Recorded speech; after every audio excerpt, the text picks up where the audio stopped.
What is up, my frosty brethren? My name is Arctic. Today is Thursday, and that means we have some Gears of War 4 discussion going on. If you guys don't know, the game was announced back last year. The game will be coming out sometime in the future. We have no idea.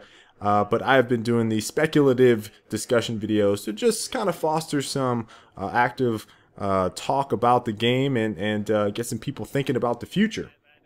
Now, today's topic I think is one that will interest a lot of you, and it's something that I don't think I really talk about too much in I think a lot of the games I've played, but you know, I think in the past I probably did this a lot more than I do now when I was actively playing in Major League Gaming's pro circuit and when I was competing, but the measurement of skill, right?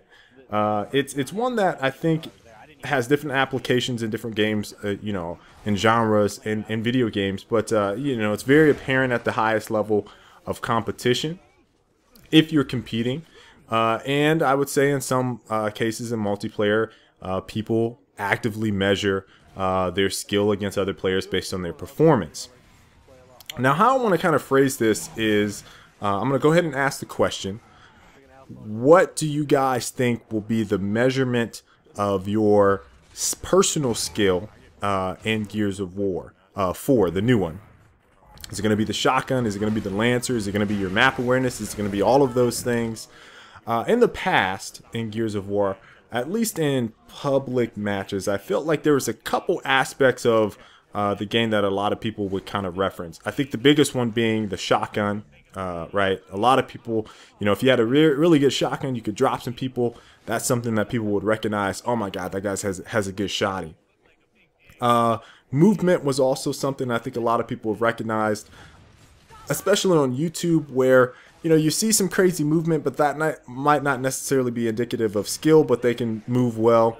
I think that's also something that people latched onto. And I think sniping and maybe some precision weapons, something like the pistol, perhaps, also kind of collectively fell into that bucket where people were like, yeah, that dude is pretty skillful. He has a good pistol, right? So, or he has a good hammer burst. But there's other weapons, right, that fall into this bucket that everyone is like deemed, oh, it's too easy. Like the sawed-off, for example, especially when it first came out. Sawed-off, sometimes the hammer burst, the retro, things of that nature in Gears of War 3 that people are like, no, those are low skill weapons. Doesn't really matter. You don't see anyone be like, like, man, that guy's boom shot was so good. That was such a skill shot, right?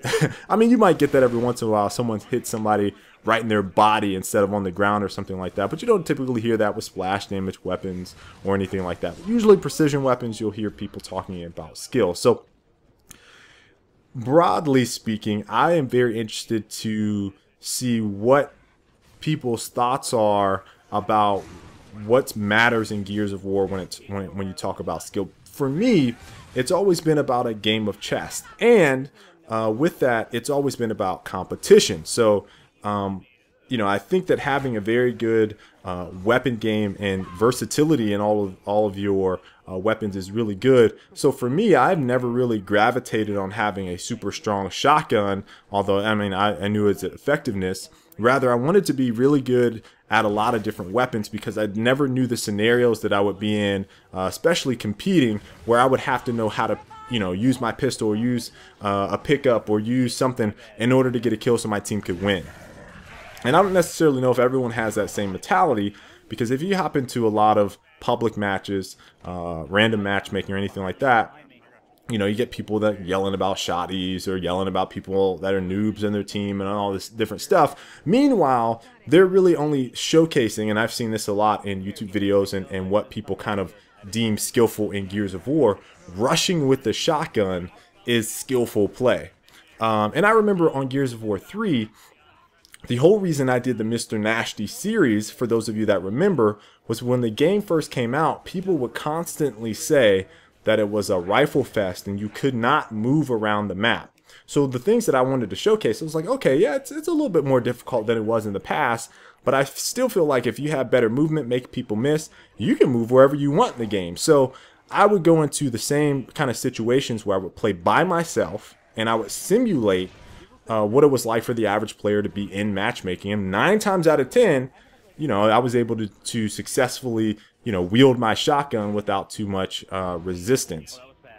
And I think that kind of varies across the board. Again, it was about understanding maps, understanding map flow, understanding the process of, how a match typically goes from start to finish and what you can do and what are the capabilities of your weapon. So I'm very interested to hear what you guys have to say about the measurement and skill, what you guys think it'll be in Gears of War. Is it going to be Gears of War 4? Is it going to be a combination of things? Is it going to be, you think, heavily focused on the shotgun again? Will people actually recognize, oh man, that guy has a good Lancer? Or do you guys think that they will try to trash some of those players that end up using a different aspect of the game to be successful? Looking forward to your responses. Leave those down in the comment section. And until the next time, folks, I will catch you all later. Stay frosty. Well, you're here, made it this far. Leave a like if you enjoyed the video. I really appreciate it. I think all of my brethren would appreciate it. Leave a like. Help spread the word. Subscribe if you've not already. And we have a lovely video right there. Check that on out.